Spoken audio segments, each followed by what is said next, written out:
नमस्कार दोस्तों, मैं मनोज मुसाफिर साहब नेशनल आवाज़ यूट्यूब चैनल पर आप सभी का स्वागत करता हूं।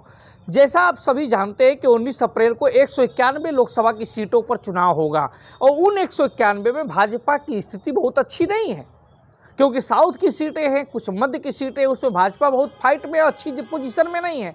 इस वजह से एक नैरेटिव सेट किया जा रहा है मीडिया के द्वारा, एक नैरेटिव सेट किया जा रहा है लोगों के द्वारा कि उत्तर प्रदेश का क्षत्रिय और राजपूत समाज ज़्यादा टिकट ना मिलने के कारण पूरी तरह से विपक्ष में है, विरोध में है और विरोध में होने के कारण वो भाजपा को वोट नहीं देगा आने वाले चुनाव में। दरअसल एक नैरेटिव सेट की जा रही है, एक परसेप्शन बनाया जा रहा है कि अगर शायद कभी अगर मोदी जी की सरकार रिपीट नहीं होती 2024 में, तो उस समय ये एक बनाया जाएगा मीडिया के द्वारा माहौल कि ये राजपूत और सवर्ण समाज की नाराजगी की वजह से वो चुनाव हार गए।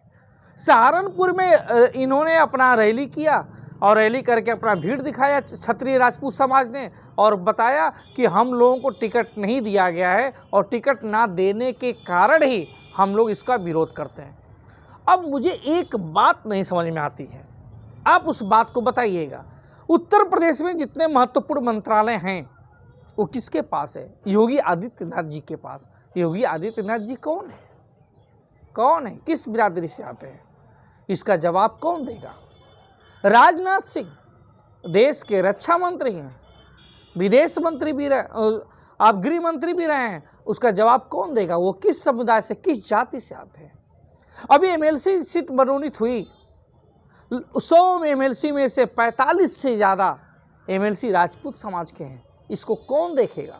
10% ईडब्ल्यूएस का रिजर्वेशन मिल रहा है। हर जगह आप एसपी उठाइए, डीएम उठाइए, थानेदार उठाइए, आरटीओ ऑफिसर उठाइए, हर जगह यही लोग पोस्टिंग में हैं। लेकिन इसके बावजूद भी वो समाज कह रहा है कि हम लोगों को भागीदारी नहीं दी गई। अब तो वही बात हुई कि अडानी और अंबानी रोड पे आ जाए और कहे कि हम गरीब हैं। तो भैया हम लोग क्या है? आप अगर गरीब हो गए तो हम लोग क्या हो गए? अगर राजपूत समाज कहे, ब्राह्मण समाज कहेगा कि अगर हमें भागीदारी नहीं मिल रही है, हम नाराजगी व्यक्त करते हैं, हम वोट नहीं करेंगे भाजपा को, तो बताइए हम लोग क्या करें? हम लोग को तो एक भी टिकट नहीं मिलता है, एक भी टिकट नहीं मिलता है। किसी थाने पे दरोगा और किसी जिले में कप्तान तक हमारा नहीं होता है, डीएम तक हमारा नहीं होता है। तो अब बताइए हम उस एवज में क्या करें?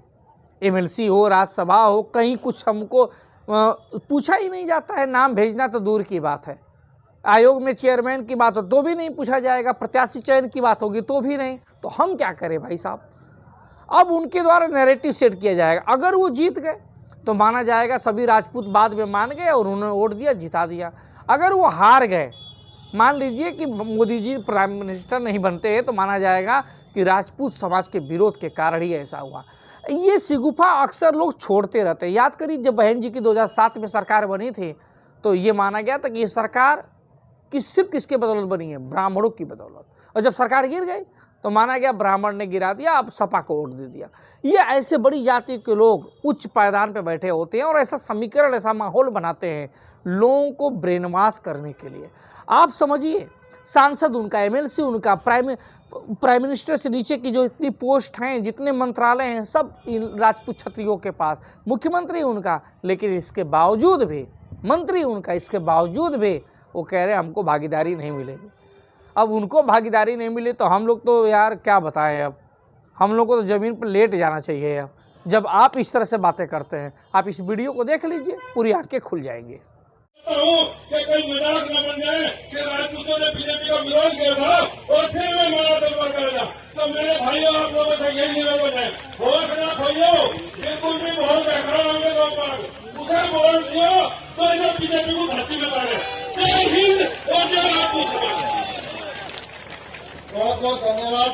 अच्छा, सभी वक्ता इस चीज का ध्यान रखिए, किसी भी जाति धर्म व्यक्ति के ऊपर कोई सिर्फ यही सहारनपुर की रैली आपको मैंने वीडियो नहीं दिखाया। इसके अलावा आने वाले समय में 11 अप्रैल को, 16 अप्रैल को ये लोग अन्य जगह भी, मेरठ में, सरधना में और तमाम जगह, ऐसे जगह चुनिंदा जगहों पे जहाँ इनकी आबादी ज़्यादा है, वहाँ पर भी ये इस तरह से पंचायत, महापंचायत करने वाले हैं, रैली करने वाले हैं। सिर्फ किस लिए? सरकार को ब्लैकमेल करने के लिए। जहाँ पे सीटें नहीं घोषित है वहाँ पे ये लोग सीटों पा जाएंगे। ये सब होता है। जैसे ब्रह्मेश्वर शरण सिंह का टिकट कट रहा होगा तो वो टिकट मैनेज हो जाएगा, गाजीपुर में नहीं मिल रहा होगा, मिल जाएगा, आजमगढ़ में तो खैर क्लियर हो गया, अन्य जगह जहाँ क्लियर नहीं हुई 11-12 जगह वहाँ मिल जाएगा। ये एक दबाव बनाया जाता है। लेकिन इस सब मामलों में हम लोग की जाति पिछड़े हो जाते हैं, हम लोग की जाति ये सब नहीं कर पाती है। यही सबसे बड़ा माइनस पॉइंट है, इसीलिए हम राजनीति में आगे भी नहीं बढ़ पाते हैं। हमको हमेशा अपना प्लस माइनस देखना है कि अगर हमने विरोध कर दिया तो हम सेल्फी कैसे ले पाएंगे, हम उनके यहाँ हाजिरी कैसे लगा पाएंगे, हम उनके यहाँ फ़ोटो कैसे ले पाएंगे। हमको फ़ोटो भी तो लेना है ना, फेसबुक पे, सोशल मीडिया, व्हाट्सएप पे दिखाना भी है, स्टेटस भी लगाना है कि हाँ फ़ोटो लगा दिया, हमारे बहुत खास हैं। हमको ये भी तो करना है। अगर हमने विरोध कर दिया तो कैसे कर पाएंगे? यही हमारी सोच है, यही हमारी जात के लोग करते हैं।